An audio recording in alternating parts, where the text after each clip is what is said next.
Olá, estamos iniciando mais uma edição do TV Brasilagro, apresentando a nossa série especial Perspectivas para 2016 e um balanço também do ano de 2015.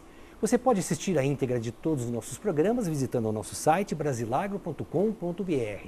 No mesmo site você se inscreve para receber todos os dias e gratuitamente ao Clipe em Brasilagro, com as notícias nacionais e internacionais das cadeias produtivas do agronegócio.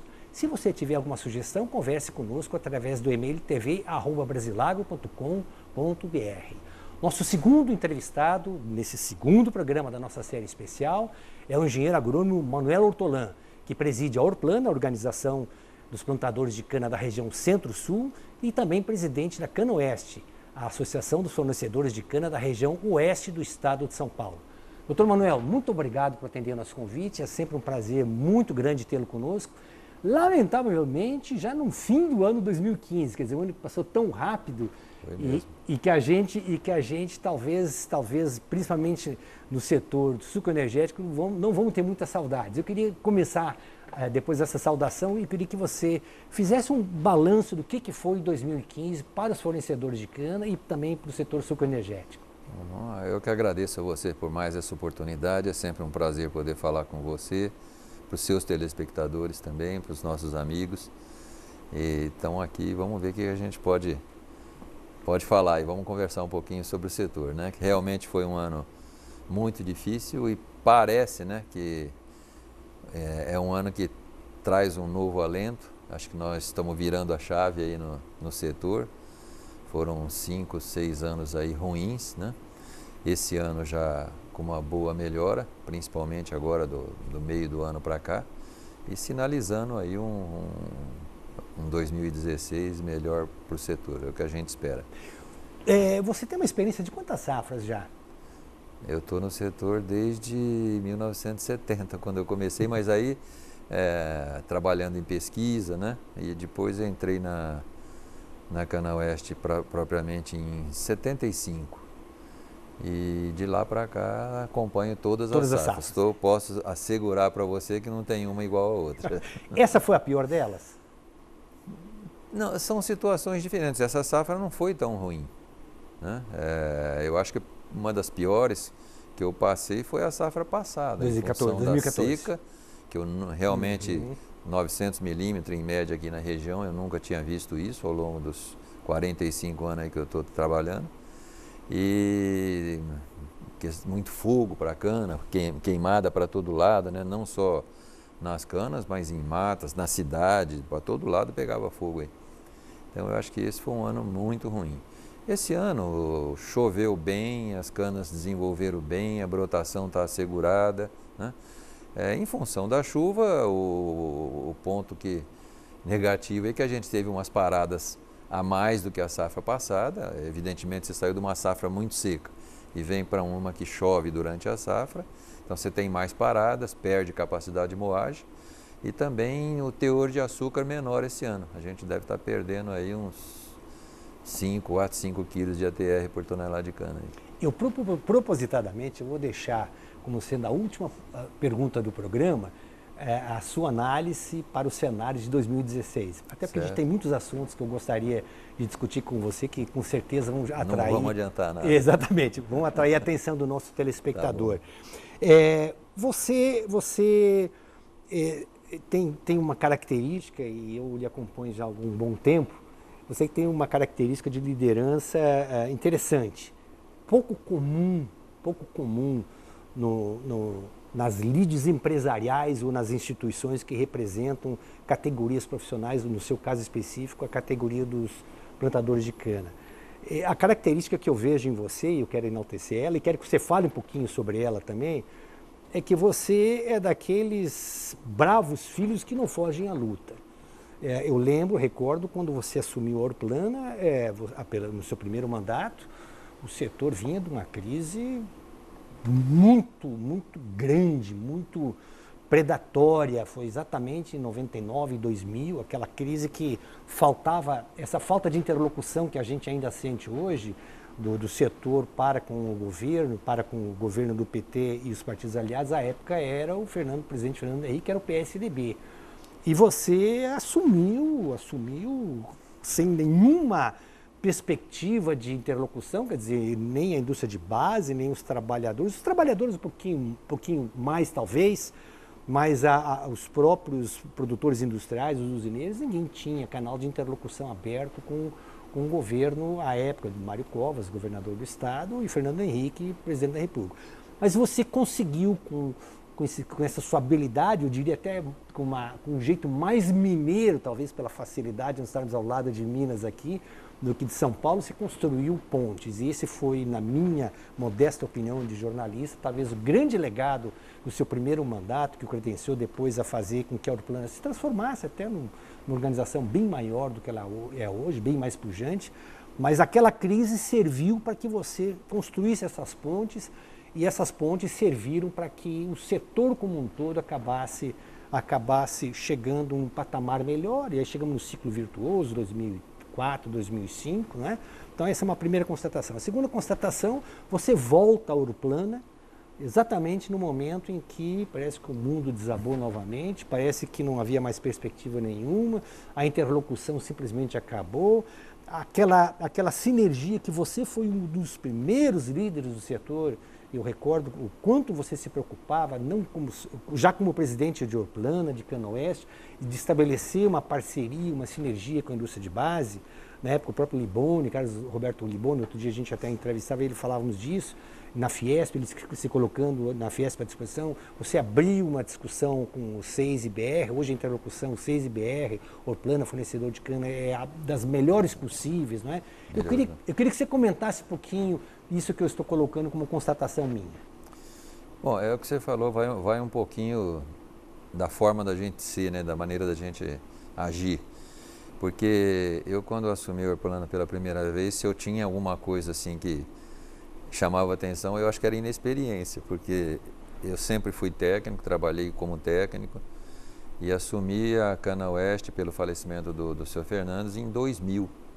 E já em 2001 vieram me convidar para assumir a Aeroplana. E eu até não entendi na época, eu sou recém-chegado aqui, mas não, tem que ser você, tem que ser você. Eu acabei pelo grupo, né, aceitando. E eu acho que foi muito importante isso. Eu sempre trabalhei e estive junto a um grupo muito bom.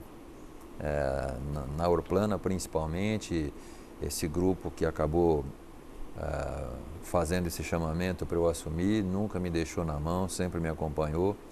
E lá também, depois, os outros também se integraram.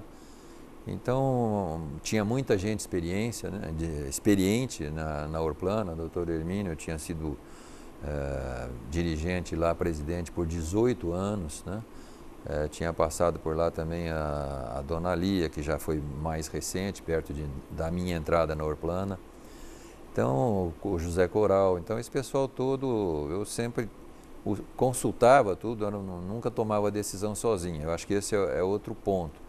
Eu não sou de abrir caminho, de tomar decisão sozinho, eu procuro construir o entendimento e a partir daí sim, então a gente vai buscar as soluções, né? E também alguma coisa que acho que vale dentro da família, vale no trabalho, vale na sociedade, né? Eu busco sempre o entendimento. Eu acho que conversar, dialogar, exaurir isso é o melhor caminho para nós. Bater de frente, brigar, infernizar, causam as rupturas e aí é muito mais difícil de você trabalhar. Um bom exemplo disso hoje é o debate no Consecana, onde a gente passa por uma fase difícil, porque precisamos evoluir, está previsto e a gente tem andado pouco com isso, né?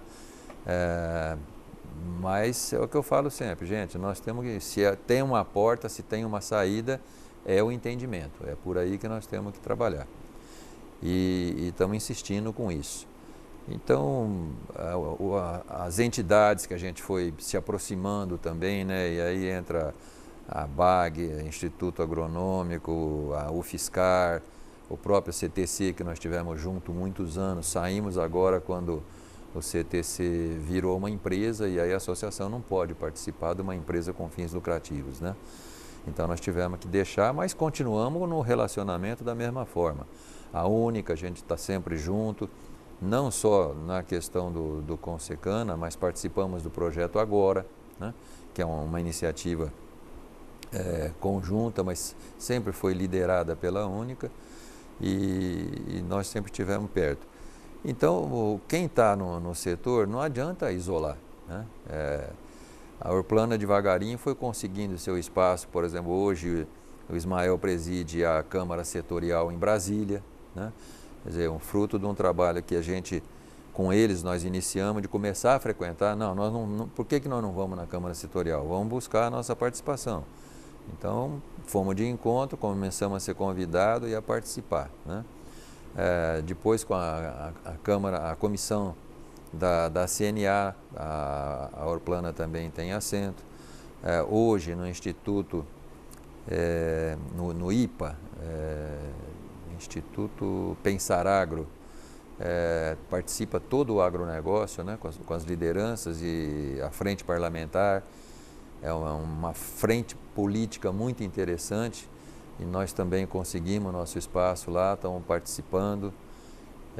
Enfim, hoje eu creio que a Orplana ela se faz representar em todos esses fóruns. Mas eu estou observando que a evolução da Orplana, porque a outra coisa também é que você não pode centralizar.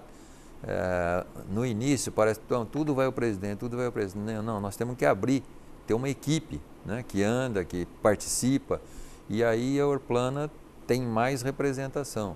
Então é o que eu falo, hoje já tem um no IPA, tem o outro que vai, tem a Câmara Setorial, tem o COSAG em São Paulo, e, enfim, nós estamos procurando manter uma equipe até para poder ficar fácil de você substituir presidência na hora certa, né?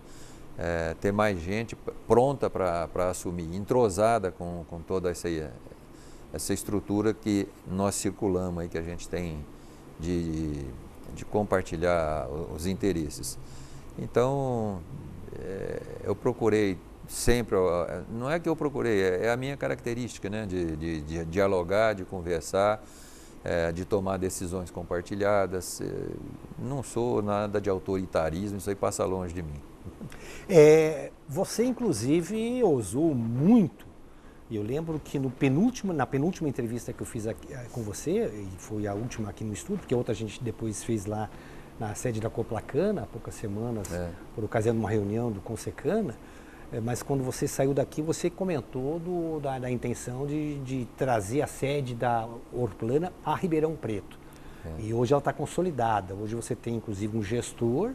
É uma maneira também que caracteriza isso que você acabou de colocar, uma forma de descentralizar, quer dizer, um agente executivo que cuida da parte operacional, a parte política permanece com a presidência e seus conselheiros, né?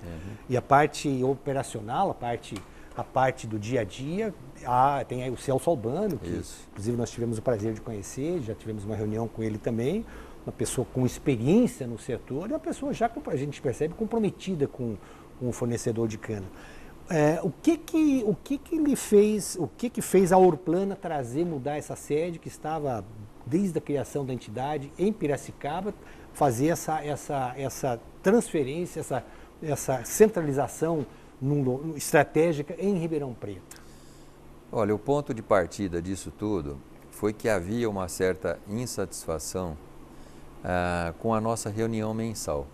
Ela acabou caindo numa rotina e não era mais atrativa para quem vinha de longe. Nós temos pessoal na divisa de Minas, temos pessoal em Goiás, tem pessoal no Mato Grosso. E a reunião, por ser repetitiva praticamente nos assuntos, começamos a observar de cair a frequência. E aí falamos, gente, o setor está mudando, o mundo está mudando e nós estamos meio parados. A gente precisa dar uma chacoalhada na Orplana. E aí começamos a conversar e chegamos à conclusão que precisaríamos dar uma reestruturada na Orplana. E também nessa conversa surgiu a ideia de contratarmos a Marquestrate, que tem a presença do professor Marcos Fava Neves, E aí conversamos com ele e estruturamos uma diretriz. Então o ponto de partida era conversar, e aí ficou decidido que nós íamos fazer o trabalho. Então, mas como é que nós vamos fazer, reestruturar a Orplana? Ou vindo de baixo para cima, né? Então foram feitas várias visitas em várias regiões, conversando com produtores, com dirigentes. Depois, quando isso foi concluído, nós fizemos um workshop aqui em Ribeirão Preto, convidando todas as associações, as diretorias, né? E as pessoas que mesmo não eram diretores, mas eram pessoas chaves, né, que foram entrevistadas nas associações. E aí foi nos apresentado o resultado desse trabalho e já uma proposta de caminho para a Orplana. E aí que veio, precisamos contratar o CEO, né? Precisamos, estabelecemos 6 diretrizes para a Orplana que desenvolvidas atingiram 19 projetos, mas para dar início nesse trabalho precisava, antes de mais nada, contratar aí o nosso gestor. Então foi feito isso de uma forma meio rápida, mas nesse trabalho é que veio à tona a intenção das pessoas ou o desejo dos associados de que nós mudássemos para mais perto. E aí a sugestão foi Ribeirão Preto. Por quê? Tem campo de aviação, então facilita para quem vem. Tem pessoal aí que vem de avião, tem gente que vem de fora, de longe, né? É uma cidade com bastante conforto hoje de rede hoteleira, né? Com 3, 4 shoppings, então às vezes vem esposa, já passa um fim de semana. E também tem a universidade por perto, quer dizer, é um centro que todos entenderam. Além do que, ser mais próximo, quer dizer, o nosso setor cresceu muito aqui, Mato Grosso, Goiás, então o pessoal para vir aqui, encurta entre ida e volta aí 400, 500 quilômetros, então é bastante significativo também, né? E o outro motivo é esse, já que nós estamos pensando em mudar, em reestruturar, em reorganizar, vamos dar uma chacoalhada geral, vamos mudar de ar também, né? Então, somando tudo isso aí, vamos para Ribeirão e felizmente viemos também aqui, fizemos um trabalho de levantamento aí de várias áreas, né? Visitamos muita coisa aí antes de nos decidirmos pelo edifício pelo office do Iguatemi, onde hoje já estamos instalados, já começamos a que também é um local funcionar. Estratégico para chegar. Pois é muito fácil, né? Isso hoje é muito bom para quem vem de fora. Aqui, entrar em Ribeirão Preto cedo, para sair período da tarde, o congestionamento é generalizado, né? Para toda entrada, toda saída é congestionado, é difícil.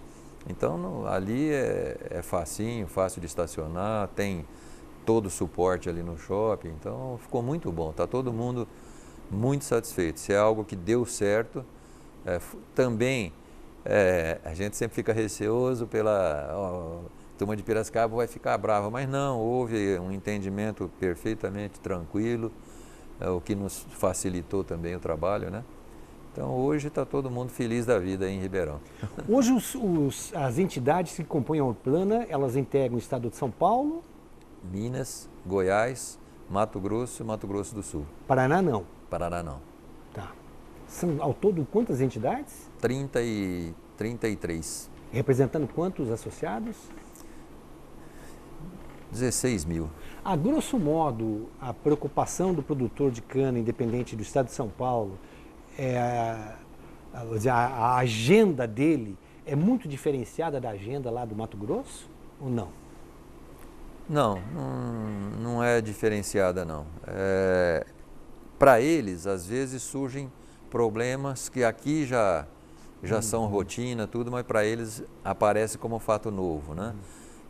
Por exemplo, a questão da safra, que nós aqui no início concentrávamos, os fornecedores concentravam a entrega no meio da safra e a usina insistiu para que a entrega fosse ao longo de toda a safra. E aí veio o ATR relativo, né? Se você entregar no começo, no meio, no fim, no final das contas, todo mundo ganha mais ou menos a mesma coisa.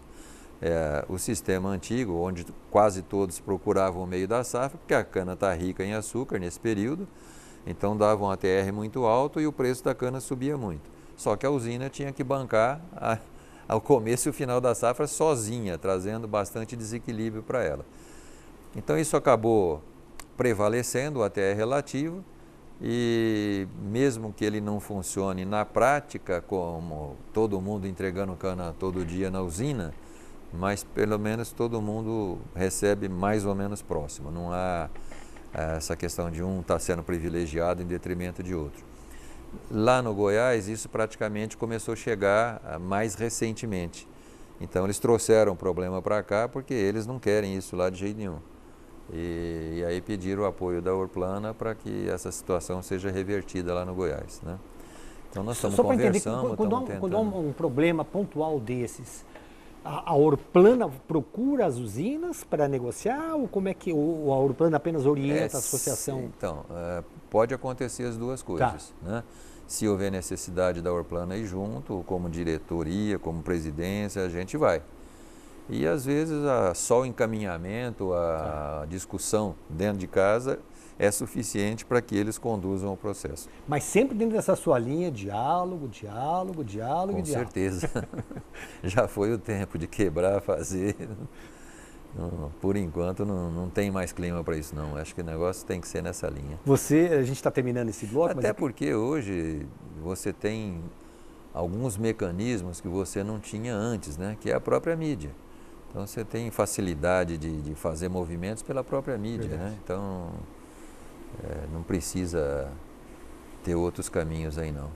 Nós estamos chegando ao final do primeiro bloco, mas enquanto você discorria aí, falava um pouquinho desse seu estilo inteligente e construtivo de gestão à frente da Orplana, e também eu sei que a mesma filosofia prevalece na Copercana e na Cana Oeste, e também na Cocred. Eu lembrava de uma frase muito forte do Papa Francisco, logo que ele assumiu aí o comando da Igreja Católica, mostrando que na vida pessoal dele, quando ele apareciam duas alternativas à sua frente, ele escolhia a mais difícil.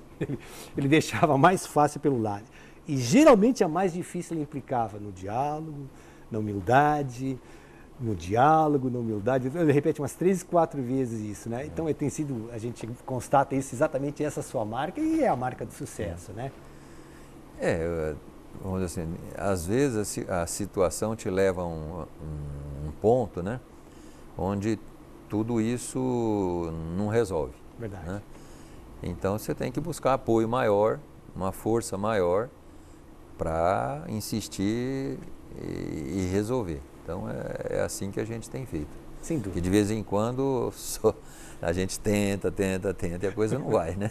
É como nós estamos aí no Consecana, passamos um ano aí conversando e não resolvemos nada, né? Nós vamos falar de Consecana na abertura do próximo bloco, já. Valeu. Nós voltamos já com o engenheiro agrônomo Manuel Ortolan, presidente da Orplana e também da Cana Oeste. Nós voltamos em seguidinho.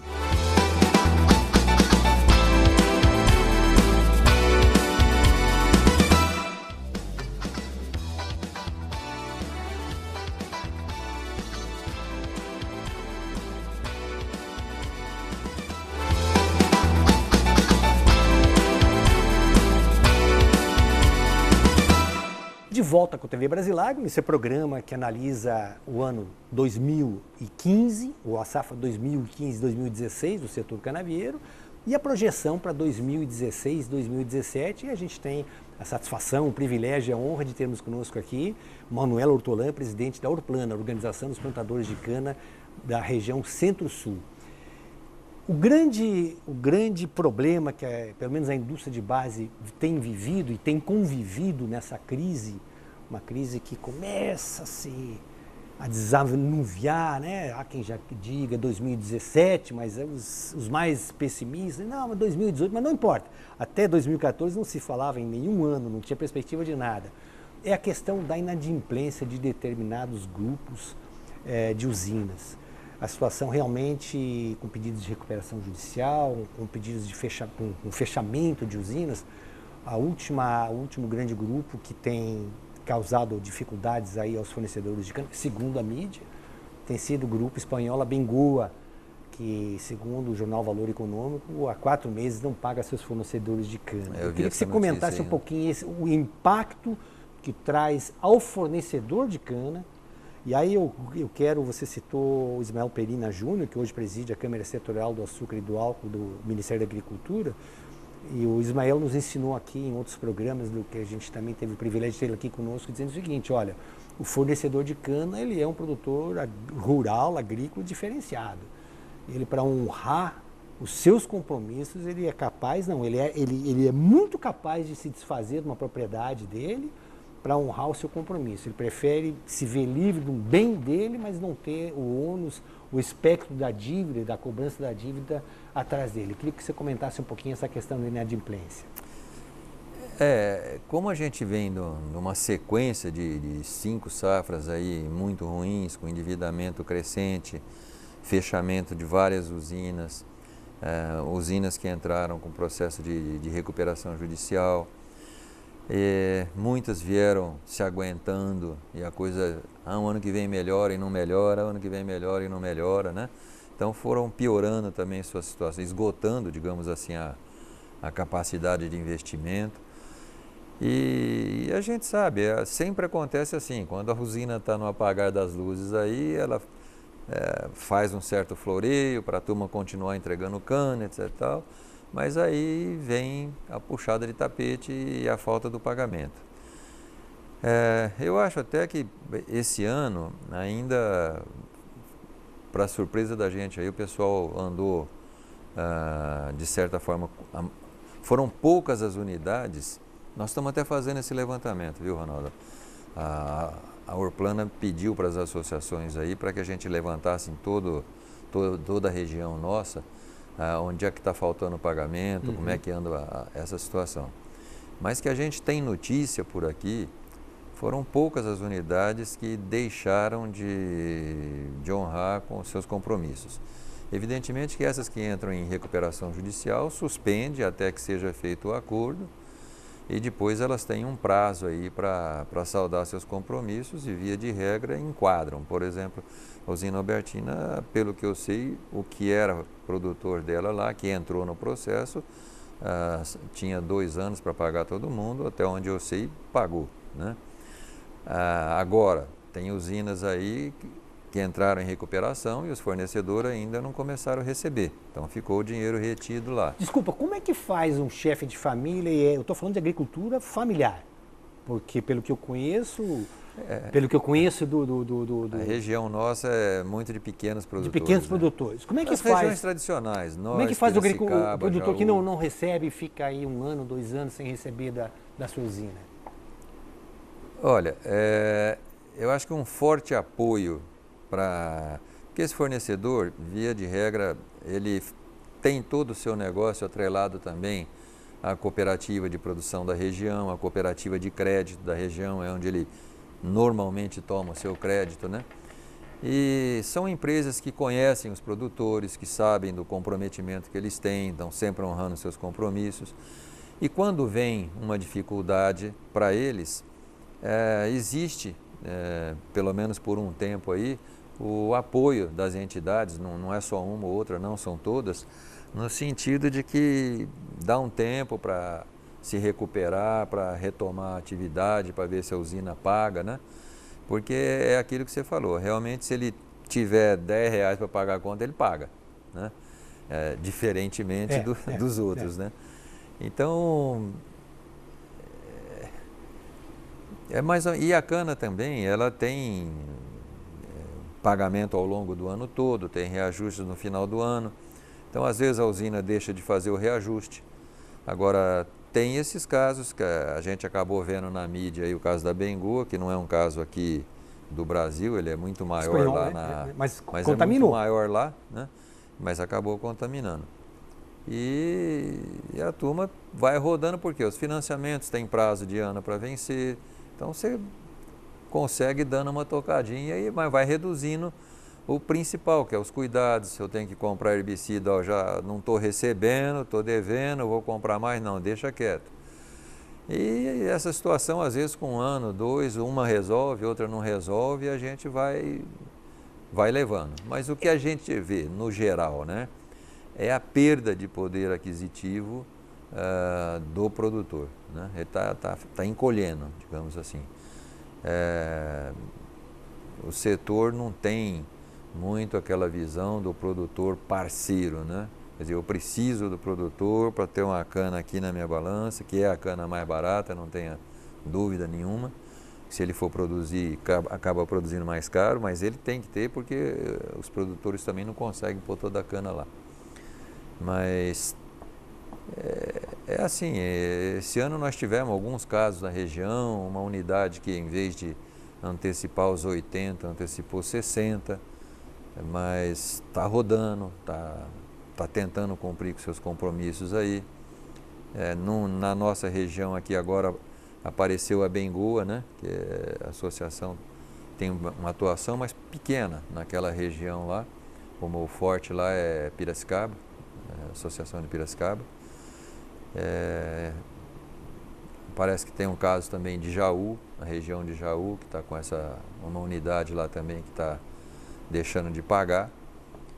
Então são isso daí. A gente, por tudo que o setor passou, isso era de certa forma esperado, né? Agora a coisa está virando, quer dizer, os preços já desde setembro melhoraram significativamente.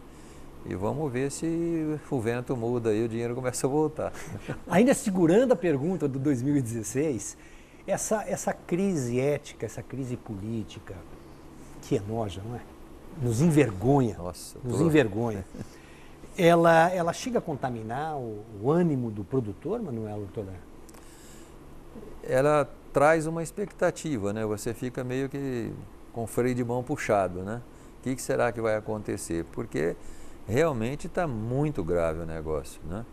E para nós não, para a população, digamos, está ficando difícil manter o ritmo de vida que a gente está acostumado.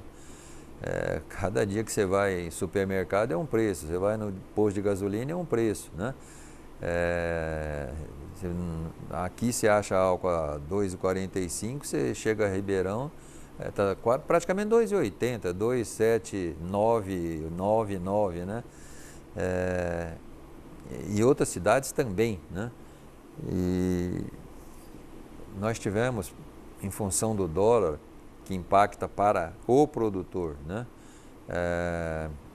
Aumento expressivo de fertilizantes, de muitos insumos, né? É tudo dolarizado, então teve uma alta muito significativa.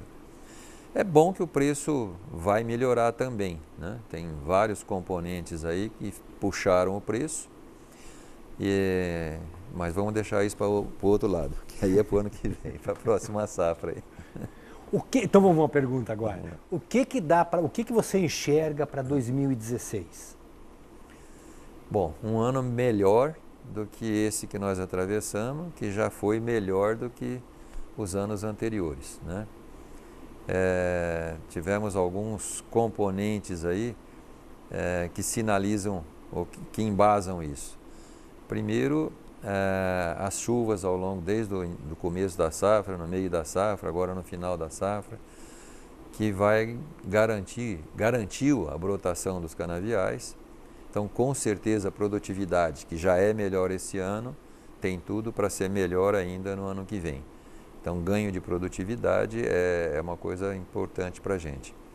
Vamos ter mais cana. A demanda do etanol cresceu muito. 25% o hidratado de outubro do ano passado para esse ano. Para esse ano, mas então. E aí vem, por que essa demanda subiu tanto, né? Em Minas houve uma redução significativa do ICM no etanol. Posso interromper? E aumento da gasolina. Posso interromper? Vamos lá. Com todo o respeito. Eu recordo o dia que você, o Maurílio Biagi, Maria Zeferina Baldaia, para ser homenageada no Palácio dos Bandeirantes. Homenageada lá. O Maurílio, com aquela habilidade dele, né, conseguiu acertar o almoço gesto lá lá simplificado. Você junto, vocês almoçaram a 3 sozinhos com o governador Geraldo Alckmin, e aí teve aquele famoso exemplo que o próprio Maurício já contou aqui, você também mencionou, e vocês dois conseguiram convencer o governador a baixar o ICMS do hidratado no estado de São Paulo de 25 para 12, para né? 12. Um mês depois aumentou em 7% a arrecadação já, e que nem o presidente da BAG falou no ano passado na abertura o Luiz Carlos Corrêa Carvalho, na abertura do Congresso da BAG, fez uma homenagem ao governador, falando: governador, o senhor salvou o setor do etanol no Brasil. Quer dizer, uma conversa marcando o seu estilo que a gente enalteceu no outro bloco aqui.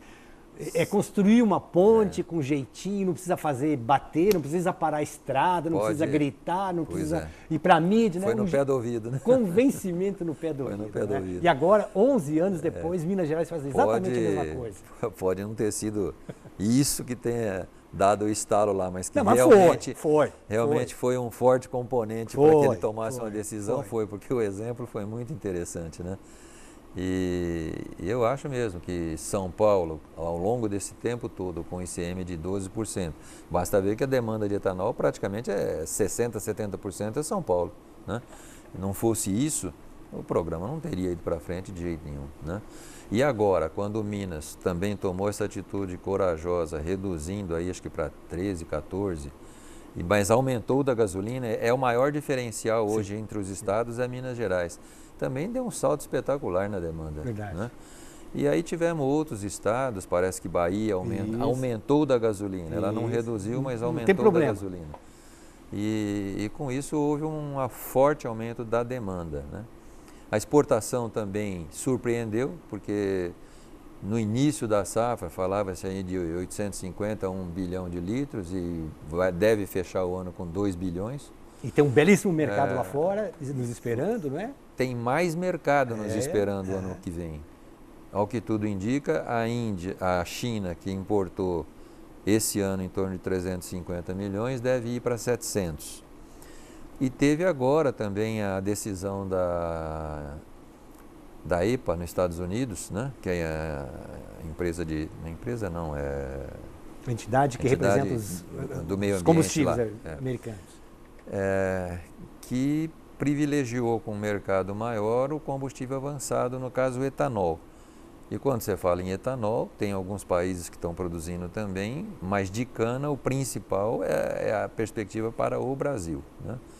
Então, se o preço de certa forma permitir, a gente vai ter mais exportação o ano que vem.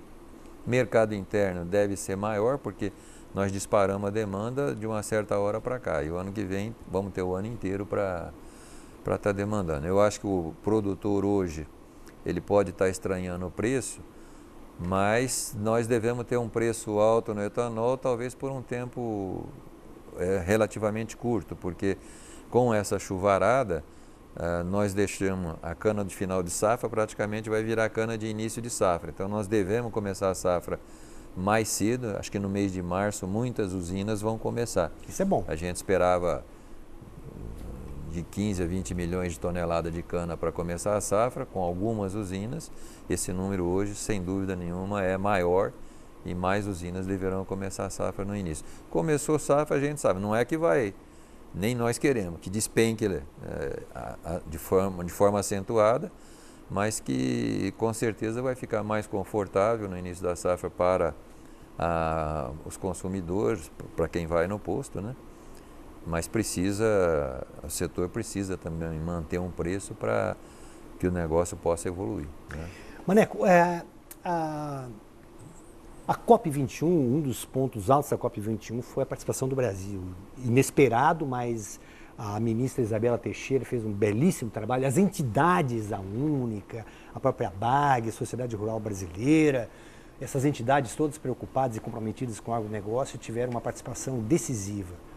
E eu lhe confesso que eu fiquei emocionado quando, na quinta-feira da semana passada, um artigo assinado por Fernando Meirelles, no jornal Folha de São Paulo, ele faz um comentário que quando eu li aquilo lá, eu comecei a puxar, quando eu comecei a trabalhar com o Proálcool, no final de 79, 80, como jornalista, o quanto era difícil você plantar um artigo, uma matéria, pauta sobre o setor sucroenergético na mídia.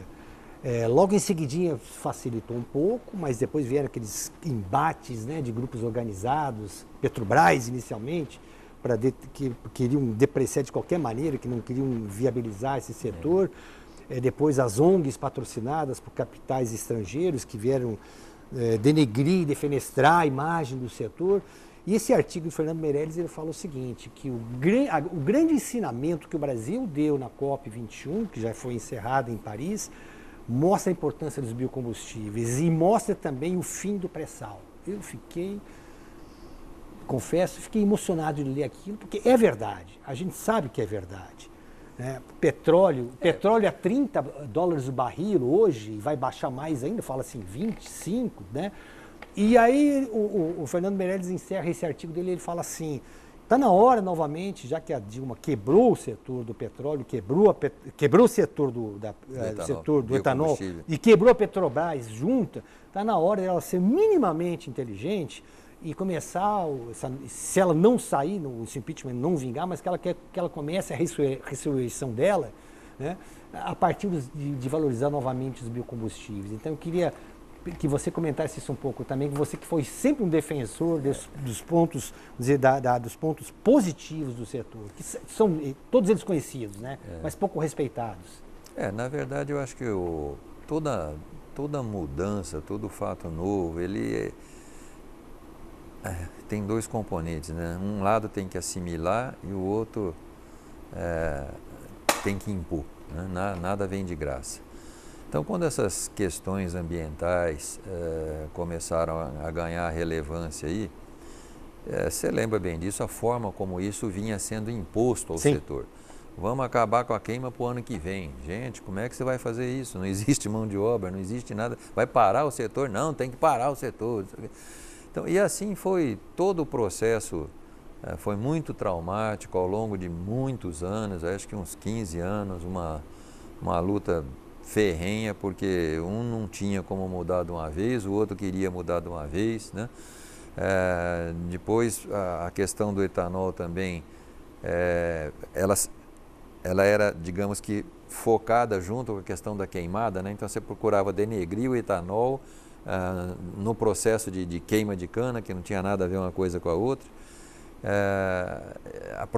O governo, muitas vezes contra, a Petrobras, que é uma empresa que o governo tem forte peso nela, quer dizer, hoje é parceira, hoje ela é sócia de unidades industriais aí produzindo o que está favorecendo o caixa da Petrobras é o etanol. Pois mas de inimiga virou companheira, né? Exato. Só a presidente que ainda não virou companheira.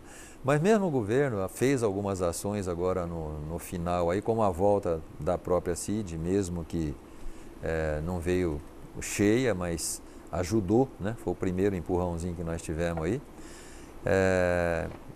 O fato é que o setor é difícil entender como um produto tão nobre como é o etanol e tão nobre como também é a bioenergia, né?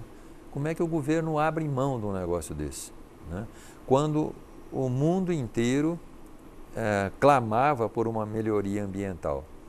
Mas você lembra que nós passamos uma fase onde esse clamor era muito intenso, mas também tivemos depois uma fase onde isso parece que ficou meio relegado, né? Verdade. E o pessoal insistindo que o Proálcool está difícil, o Proálcool vai acabar e bom, então eu vejo assim, nós passamos uma fase onde um grupo pressionou demais, o outro grupo relutava, né? E as coisas vão clareando, em todo mundo vai melhorando. Quer dizer, esse lado aqui que era muito agressivo começa a buscar um entendimento melhor, o lado que não queria assimilar o negócio começa a entender que tem suas razões de ser, que precisa fazer sua parte. Nós tivemos algumas coisas importantes, por exemplo, a posição dos 7 grandes aí, né? Que deram uma declaração de que querem o fim do combustível fóssil até o final do século. Verdade. Aí, né? Que é uma declaração muito forte, né? Quem que vai contestar um negócio desse? Essa COP21, Eu ouvi ainda hoje o pessoal surpreso porque tinha dia e data para acabar e acabou pela primeira vez com um bom entendimento. Uma agenda construtiva, não é? De maneira construtiva, sem dúvida nenhuma, e trazendo um fortalecimento para o combustível. Sem dúvida. No caso, o etanol aí, né? Então, eu vejo assim, passamos a fase difícil, estamos numa fase agora de entendimento melhor, e eu acho que com isso o etanol vai fortalecer, a bioeletricidade também vai fortalecer. É difícil até para a gente dizer, né? Porque tem hora que dá vontade de abrir e pôr as palavras, mas não pode. O que esse país fez, o que esse governo fez, quer dizer, primeiro, nós demos uma demonstração, nós setor, a indústria de base, o campo, as indústrias, as usinas, os produtores, nós demos uma demonstração que pouca gente se apercebeu disso, de competência, né? E em 5 safras, implantar 110 novas unidades nesse Brasil afora. Não é aqui, não. É Goiás, Mato Grosso, Minas, para todo lado, né? Fora as expansões, mas novas unidades. Para quem conhece o que é uma unidade industrial, você pensar, gente, foram 20 e tantas unidades aí por ano, né? Não foi bem assim, mas foram 110 novas unidades. E em 5, 6 anos seguintes, você fecha quase que igual o número, 80, 70, 80 unidades, e mais as outras que estão aí nas recuperações judiciais, à beira do fechamento também, com produtos como o etanol e como a energia elétrica na mão, o açúcar, que é alimento, né, que é energia também. Como é que pode acontecer? Ele precisa ser incompetente demais para acabar com um setor como esse, né? Infelizmente, essas coisas acontecem. A gente vê hoje até exemplo, pegando um exemplo maior, né? O potencial que tem o Brasil como produtor de alimentos e a situação que se encontra também, praticamente aí, eu não falo que foi destruído em 12 anos não, mas pelo menos nos últimos 8 a coisa foi brava, né? 8 não, foram 4, está iniciando os outros 4 agora. Então, conseguiram, de certa forma, aí, trazer um problemão para a população brasileira, o estado que a gente se encontra hoje, e o setor ficou em pé porque é a demonstração de competência que ele deu lá atrás, né? Então, mudou o jeito, os grupos estrangeiros vieram, né? As multinacionais vieram, houve muita fusão, muita incorporação de unidade, né? Formaram-se os grandes grupos, mas também famílias tradicionais estão aí firmes, estão prosseguindo porque tinham boa gestão, trabalham de forma a estar no pé do eito, como a gente fala, né? Tiveram produtores também que ficaram pelo caminho, mas estão vendo o produtor crescer. E agora, felizmente, vamos dizer, eu acho que da forma que nós tivemos vários anos aí ruins, nós já vislumbramos, né, que pelo menos aí, no mínimo, as 2 safras seguintes, essa safra já foi bem melhor, as 2 próximas safras com certeza, mas a gente pensa em ciclos, né? Acho que a gente vai entrar num ciclo virtuoso aí, e o setor começando em vez de aumentar endividamento, vai poder começar a reduzir endividamento, aí os bancos já chegam mais próximos também, começam a abrir um pouquinho mais, facilitar para obtenção de crédito. Precisa mudar o todo, e começou a mudança. Eu acho que principalmente para nós, espero que o Brasil também possa ter rumo diferente, possa resolver essa situação de hoje, tomar um rumo e a gente começar, porque tem tudo para o país crescer também. Mas especificamente para o setor, eu acho que nós estamos com uma boa perspectiva para os próximos anos. Nós já sentimos isso até nas indústrias aqui, pelo que eu tenho ouvido. A indústria de base já está com encomendas, já mudou um pouco a situação, né?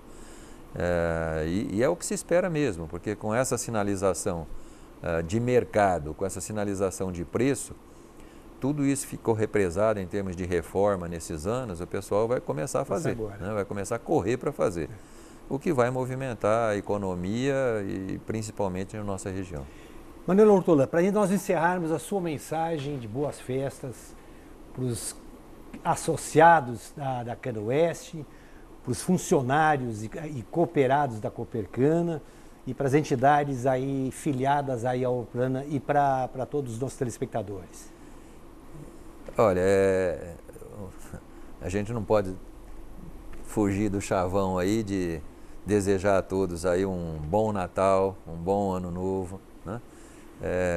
Mas eu, numa recente entrevista que eu fiz aí para um jornal, eu também acrescentei a isso, aos votos de um Feliz Natal, de um Feliz Ano Novo.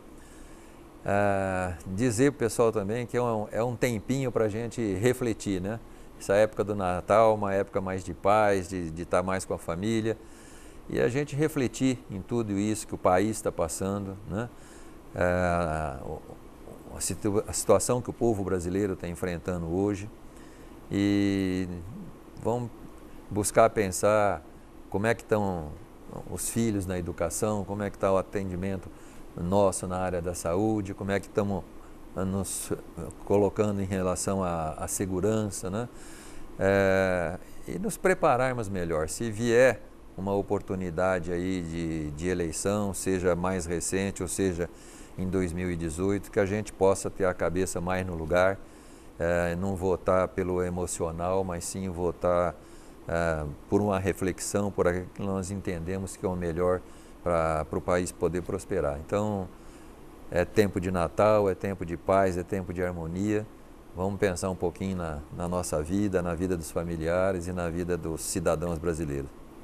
Muito obrigado pela sua participação, excelente Natal, bom Ano Novo para você, sua equipe de trabalho, sua família, e que se façam de direito e na prática esses bons augúrios que você nos coloca aqui, que traz inclusive um ânimo já diferenciado aí, com certeza, para nossos telespectadores como um todo. Tá bom, muito obrigado, Ronaldo. A você, telespectador amigo, nossos agradecimentos. Nós voltamos na próxima semana com novos entrevistados dessa série especial 2015-2016. Até lá, muito obrigado.